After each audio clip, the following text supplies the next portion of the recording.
What's up, guys? Welcome to another session with Mr. Abdul Wahab. This is Hermes Test Prep, and we are working on the writing and language part of the new SAT exam. In the previous videos, we worked on the first and the second passage of the first practice test posted on the College Board website. You could get this sample exam for free from the College Board website. Just go there and download it. I'll put the link down below in the caption section. And so let's get immediately to the point. We've been going through this before. If you haven't seen the previous videos, I suggest you go through them just to get a hang of how we're doing things through these tutorials. So co-working, a creative solution. So this passage is going to talk to us about co-working and how it is a creative solution. So whoever is speaking here has a positive attitude towards co-working, okay? It's very important to focus on these tiny details. So when I left my office job as a website developer at a small company for a position that allowed me to work full-time from home, I thought I had it made. I thought I'd succeeded. I gleefully, happily traded in my suits and dress shoes for sweatpants and slippers. I traded my frantic early morning bagged lunch packing for a leisurely midday trip to my refrigerator. So now he could do all of these things since he's working from home. Now the novelty of this comfortable work from home life, however, soon got worn off quickly. Now here we get to the first question that we have. What should we replace the underlined words in question number 23, if at all we need to change anything in it? So, however, again, the novelty, okay, we're talking about the novelty of this comfortable work from home life, however, soon got worn off quickly. Now, since we have the word quickly here, we don't really need to say the word soon. So I'm not keeping this answer the same, okay?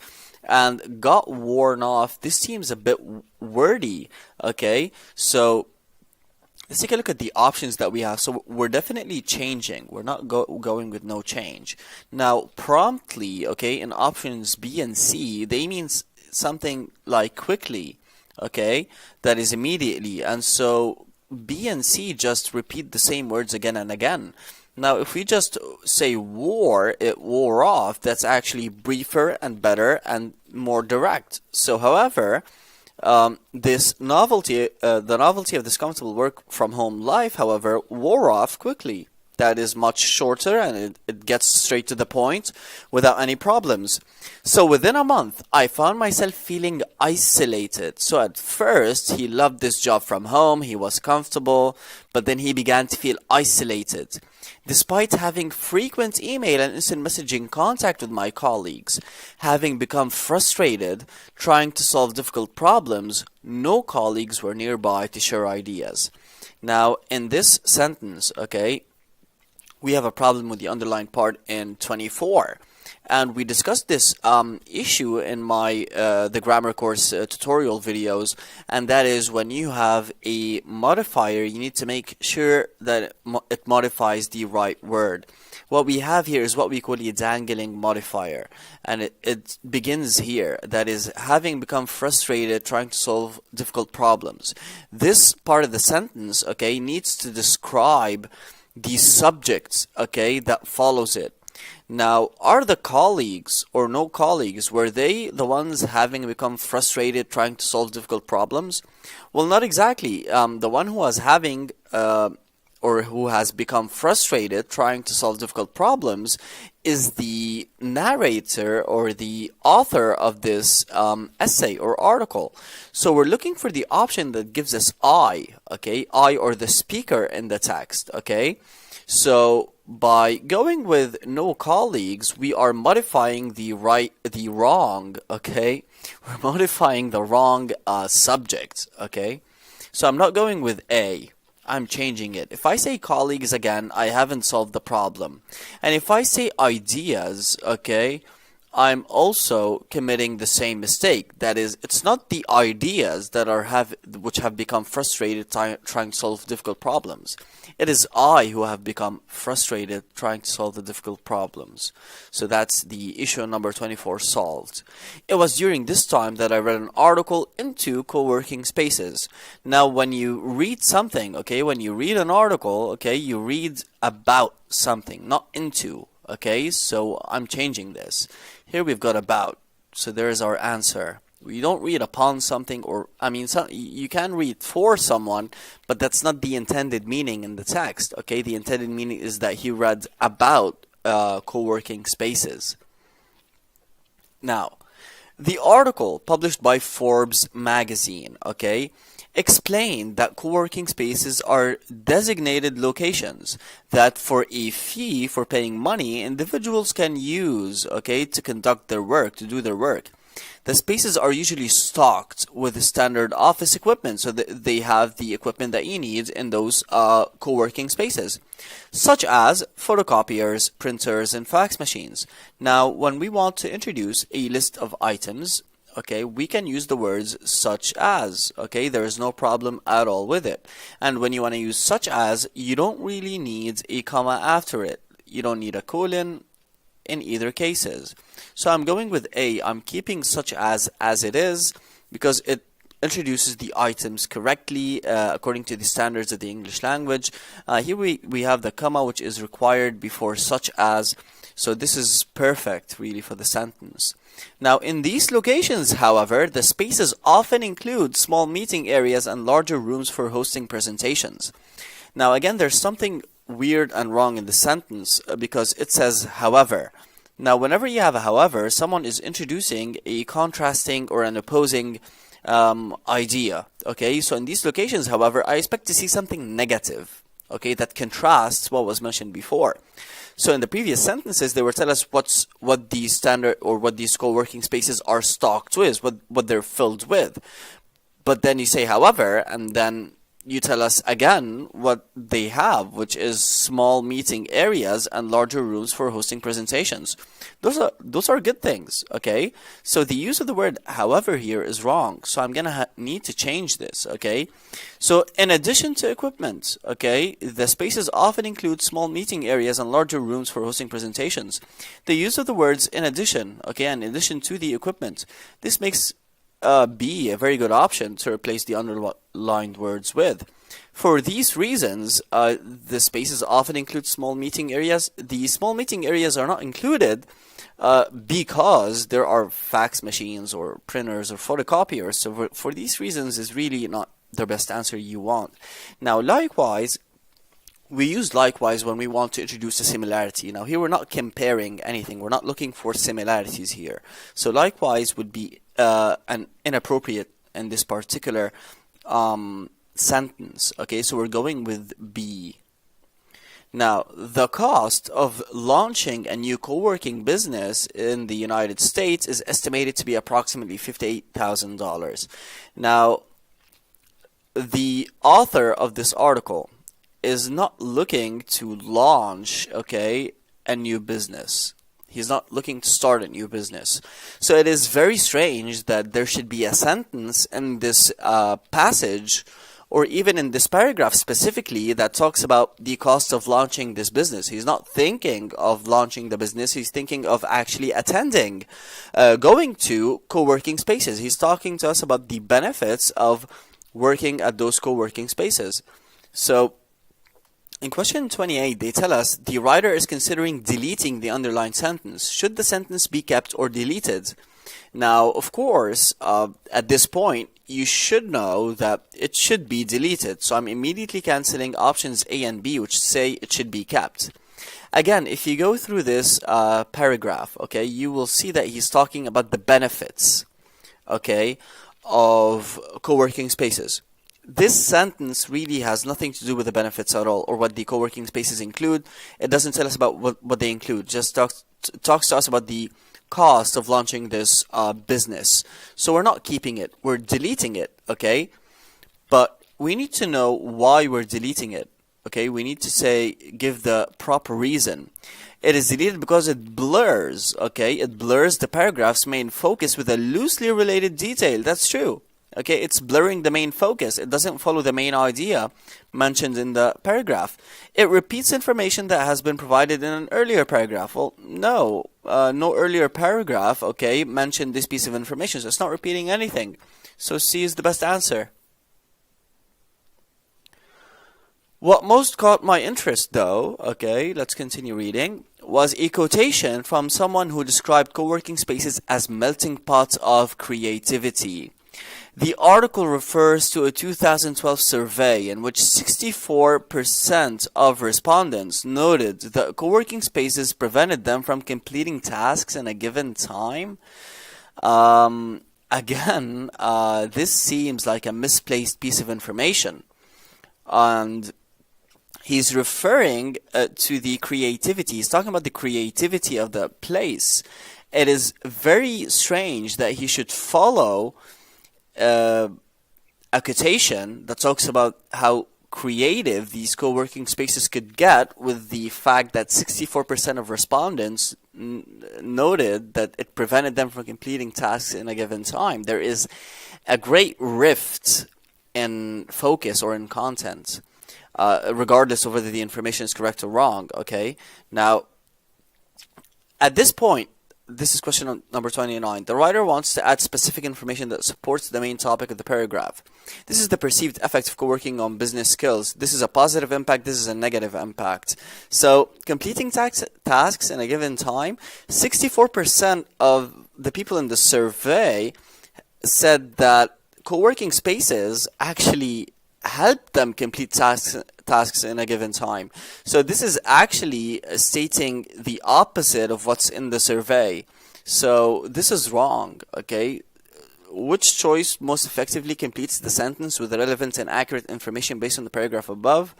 We're not going to go with no change, because we do need change, okay? We do need change in the information. Now, again, this is talking about creativity. So whatever information he's going to give us from the survey has, this information will have to do with creativity. So I'm looking for the 71%, okay, who said that it had a positive impact, okay, on their creativity. That's the dark bar, okay, not the light gray one. So going down, B, 71% of respondents indicated that using co-working space increased their creativity. So here's our answer. That's number B. I'm going to go through C and D. Responses credited co-working spaces with giving them 74% of their ideas relating to business. So 74% of ideas relating to business. This is true. This is in the survey, but it has nothing to do with the idea of, again, creativity. We're talking about creativity here. So C is not the appropriate answer here. Respondents revealed that their ability to focus on their work improved by 12% in a co-working space. So ability to focus, now 12% said that it had a negative impact on their focus. It had a bad effect on them. So this is just a wrong piece of information. So B is our best answer. Now 30, let's continue reading. The article goes on to suggest that the most valuable resources provided by co-working spaces are actually the people whom use them. Here, the word whom is inappropriately used, okay? When you are referring to a subject, or when you want to use who or whom as a subject, okay, you need to know which one you use properly. And you could go back to the tutorials I gave. There's a very nice and neat trick that would help you decide whether you need to use who or whom. Substitute who and whom with a subject and an object pronoun, like they, okay, and them. They is the subject pronoun, okay, and them is the object pronoun. And then what you do basically, okay, is rewrite the sentence using one of them and see which one works. Do we say they use them, or do we say them use them? We can't use them as a subject, okay? So we have a huge problem with the word them, okay? We have a huge problem with this use of the word, so we're going with they. Now, who is the subject's pronoun, okay? And whom is the object pronoun. So we're going with who, since again we're using a subject pronoun. So in the options below we should have who use. Now why not who uses? Because we're referring to many people. People is plural, so we need who use them.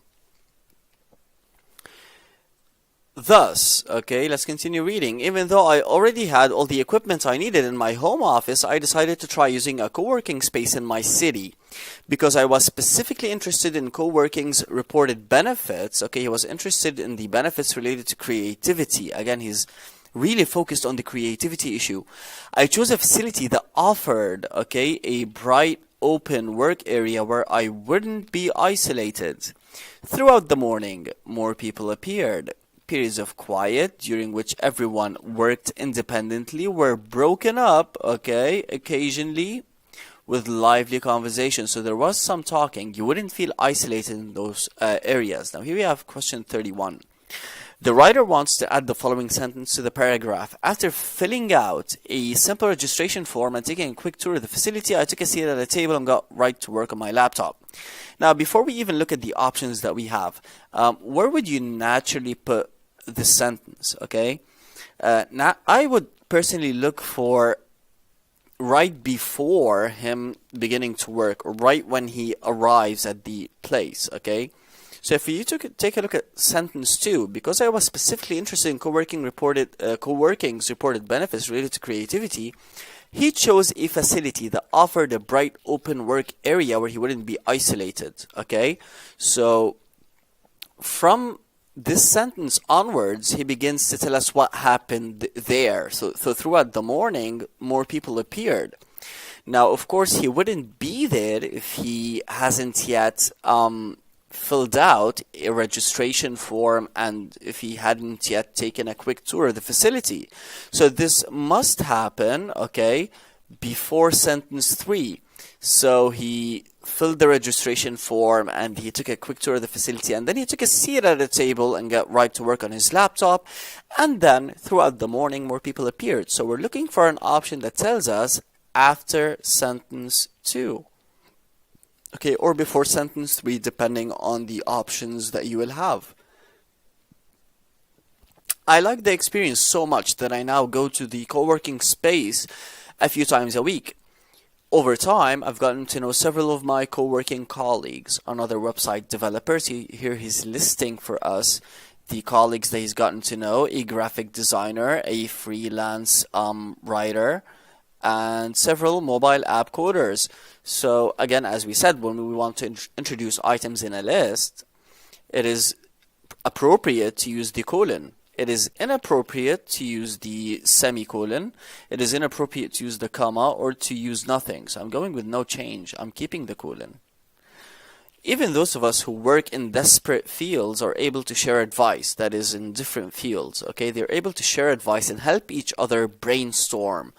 So let's take a look of share advice is the right word to use in this particular sentence. First of all, I really like the use of share advice. Okay, so they share advice and they help each other brainstorm. Now, give some wisdom. We're able to give some wisdom and help each other. They're not there to distribute wisdom. They are there to work, to get their jobs done. They might share advice. They might help each other brainstorm, come up with ideas, help each other in the creativity issue, but not distribute wisdom. Proclaim our opinions, announce our opinions. Well, not exactly. And opine is similar to proclaim our opinions or just speak our opinions.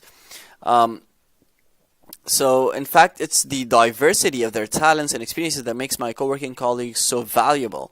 So it is the sharing of advice, the sharing of information that makes these co-working spaces so valuable and so important. So I'm going with no change. I'm keeping share advice.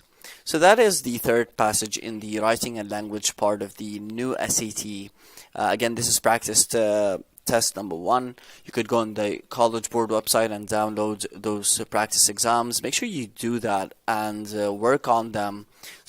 Get a lot of practice, because practice makes perfect. As you could see, the questions are not really that hard. What you really need to do is focus really well on the information being given, and then just make sure you get a lot of practice. Okay, I hope this video, this tutorial helped you overcome some of the difficulties that you might be facing on your writing and language part of the new SAT. Stay tuned for some more tutorials on this section, and see you on the next video. Thank you.